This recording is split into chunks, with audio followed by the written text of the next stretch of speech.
دوسری مرتبہ پھر آپ کی خدمت کا موقع میسر آیا ہے۔ بڑی ایمانداری کے ساتھ میں گفتگو کروں گا۔ حضرات آپ کو اچھی طرح معلوم ہے ہم کلمہ پڑھنے والے لوگ ہیں، ہم مسلمان کہلاتے ہیں، ہم مومن لوگ ہیں، ہم نبی کے غلام ہیں، اور نبی کے غلاموں کو، کلمہ پڑھنے والوں کو، اسلام کے ماننے والوں کو اتنی باتیں معلوم ہونی چاہیے کہ ہمارا مذہب کیا ہے، ہمارا اسلام کیا ہے، ہمارے اسلام کا قانون ہمارے لیے کیا ہے، ہمارے نبی نے ہماری زندگی کے لیے کیا ضابطہ تیار کیا ہے، ہمارے نبی کا مقام کیا ہے، ہمارے نبی کی شان کیا ہے، جس نبی کی آمد کی خوشی ہم مناتے ہیں اس نبی کی عظمت کیا ہے۔ ان باتوں کو جاننا ہمارے لیے بہت ضروری ہے، اور ان باتوں کو جاننے کے لیے کتابوں کے مطالعے کی ضرورت ہوتی ہے۔ کتابوں کو پڑھنا ہوگا۔ سیرت کی کتاب پڑھنے گے آپ سیرت کی کتابیں پڑھیے، آپ اسلام کی تاریخ پڑھیے، آپ اسلام کی ہسٹری پڑھیے، تب آپ کو پتہ چلے گا ہمارا مذہب کیا ہے، ہمارا اسلام کیا ہے، اسلام کا قانون کیا ہے۔ حضرات ان باتوں کو جاننے کے لیے پڑھنے کی ضرورت ہے۔ ہمارے پاس وقت نہیں ہے کہ ہم پڑھ سکیں۔ صبح ہوتی ہے، جو آدمی کسان ہے وہ کھیت پر چلا جاتا ہے، جو آدمی سروس کرتا ہے وہ ڈیوٹی چلا جاتا ہے، جو آدمی بزنس کرنے والا ہوتا ہے وہ تجارت کرنے نکل جاتا ہے، جو آدمی دکان چلاتا ہے وہ اپنی دکان پر چلا جاتا ہے، شام کو تھکا ہارا آتا ہے، واپسی گھر ہوتی ہے، آدمی آرام کرتا ہے، پھر صبح ہوتی ہے، اپنے اپنے کام میں لگ جاتا ہے۔ اب ہمارے پاس ٹائم نہیں کہ ہم کتابوں کا مطالعہ کر سکیں، ہمارے پاس وقت نہیں ہے کہ ہم کتابیں پڑھ سکیں۔ بتاؤ پھر ہم کب سیکھیں گے اسلام کیا ہے، ہم کب یہ جان پائیں گے ہمارا مذہب کیا ہے، ہمیں کب پتہ چلے گا ہمارے رسول کی شان کیا ہے، ہمیں یہ کب معلوم ہوگا ہمارے نبی کی عظمت کیا ہے۔ حضرات گرامی میں آپ سے بتانا چاہوں گا، کبھی کبھار آپ کو ایسا موقع میسر آتا ہے کہ آپ کے یہاں جلسے کی ایک رات ہوتی ہے، آپ اسی کو تصور کرو کہ یہی درسگاہ ہے، آپ یہ مت سمجھو کہ ہم جلسہ گاہ میں بیٹھے ہوئے ہیں، تھوڑی دیر کے لیے تصور کیجئے کہ ہم درسگاہ میں بیٹھے ہوئے ہیں، تھوڑی دیر ہمیں پڑھنا ہے۔ آپ کا مبلغ، آپ کا خادم، آپ کا عالم اگر آپ سے کوئی بات کہتا ہے تو اسے محبتوں سے سنیے۔ آپ ایک مہینہ پڑھنے کے بعد بھی اتنی باتیں نہیں معلوم کر سکیں گے جو 1 گھنٹے کی تقریر سننے کے بعد معلوم کر لیں گے۔ میں آپ سے پوچھنا چاہتا ہوں، اگر آپ جلسے میں آنے کے بعد بھی بے توجہی کا شکار ہو گئے تو پھر کب آپ سیکھیں گے کہ ہمارا مذہب کیا ہے، ہمارے لیے اسلام کا قانون کیا ہے، ہمارے لیے نبی نے زندگی گزارنے کا کیا ضابطہ تیار فرمایا ہے۔ حضرات گرامی طبیعت سے میری باتوں کو سنیے۔ آپ میں سے اگر ایمانداری کے ساتھ ہر کوئی میری باتوں کو سنے گا تو یہاں سے خالی ہاتھ کوئی نہیں جائے گا۔ زندگی میں انقلاب آئے گا، زندگی میں تبدیلی آئے گی، اور اب اگر انقلاب نہ آیا تو کب انقلاب آئے گا؟ اب اگر سنورنے کا موقع میسر نہ آیا تو پھر کب سنوریں گے ہم؟ آپ کی اگر توجہ ہو اور اجازت ہو تو میں اب اپنی گفتگو کا آغاز کروں۔ سنیں گے آپ لوگ؟ کتنے لوگ سنیں گے؟ ہاتھ اٹھا کر بتائیں ذرا۔ ماشاءاللہ، آواز کو تھوڑی سی صاف کیجیے، صرف آپ ایکو کم کر دیجیے گا، صاف ہو جائے گی آواز، تھوڑا سا ایکو کم رہے صرف۔ ماشاءاللہ آپ محبت سے سنیے، ٹھیک ہے بھائی صاحب؟ ماشاءاللہ آپریٹر بھی بہت اچھا ہے، مائک بھی بہت اچھا ہے، مشین بھی بہت اچھی ہے، سامعین بھی بڑے اچھے ہیں، کمیٹی کے لوگ بھی بڑے اچھے ہیں۔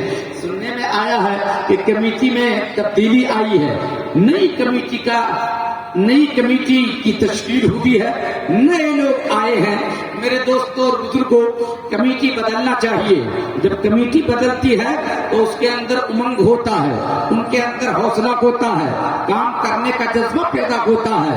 میں آپ کو بتاؤں گا کہ آپ کو سماج میں کیا کام کرنا ہے، آپ کو اپنے معاشرے میں کیا کام کرنا ہے، آپ کو اپنی سوسائٹی کے بیچ کیا کام کرنا ہے۔ محترم دوستوں اور بزرگوں، اب میری باتوں کو سنیے، مگر آپ کی اجازت ہو تو پہلے میں 2-3 شعر آپ کو نعت پاک کے سناؤں۔ اب آپ مت گھبرائیے، کوئی ضروری نہیں ہے کہ ترنم میں پڑھے تبھی نعت پاک کہی جائے گی، نہیں، جس کی آواز اچھی ہوتی ہے وہ ترنم میں ناز شریف پڑھتا ہے، آواز اچھی نہیں ہوتی ہے تو وہ تہت میں ناز شریف پڑھ لیا کرتا ہے، مگر بہرحال جو نبی کی تعریف میں بولی جائے اسے نعت کہی جاتی ہے۔ سبحان اللہ سبحان اللہ۔ نعت پڑھنا بھی عبادت ہے اور نعت سننا بھی عبادت ہے۔ سبحان اللہ سبحان اللہ۔ اب آئیے نعت پاک کے چند مصرے آپ سماعت فرمائیں۔ سرکار مجھے دیکھیے، آپ مجھے دیکھ کے سنیے گا تو ثواب بھی ملے گا۔ سرکار میرے دل میں محبت ہے آپ کی، سرکار میرے دل میں محبت ہے آپ کی، سرکار میرے دل پہ عنایت ہے آپ کی، سرکار آپ ہی کی میں لکھتا ہوں نعت پاک، سرکار ہر خوشی میری مدحت ہے آپ کی، سرکار ہر خوشی میری مدحت ہے آپ کی، اور سرکار وہ ملے تو قدم چوم لوں اس کے، سرکار وہ ملے تو قدم چوم لوں اس کے، سرکار جن کی آنکھوں میں صورت ہے آپ کی، سرکار جن کی آنکھوں میں صورت ہے آپ کی، سرکار وہ ملے تو قدم چوم لوں اس کے، سرکار جس کی آنکھوں میں صورت ہے آپ کی، سرکار آج آپ کو نعتیں سناؤں گا، سرکار آج آپ کو نعتیں سناؤں گا، سرکار آج آپ کو نعتیں سناؤں گا، سرکار آج گھر میرے دعوت ہے آپ کی،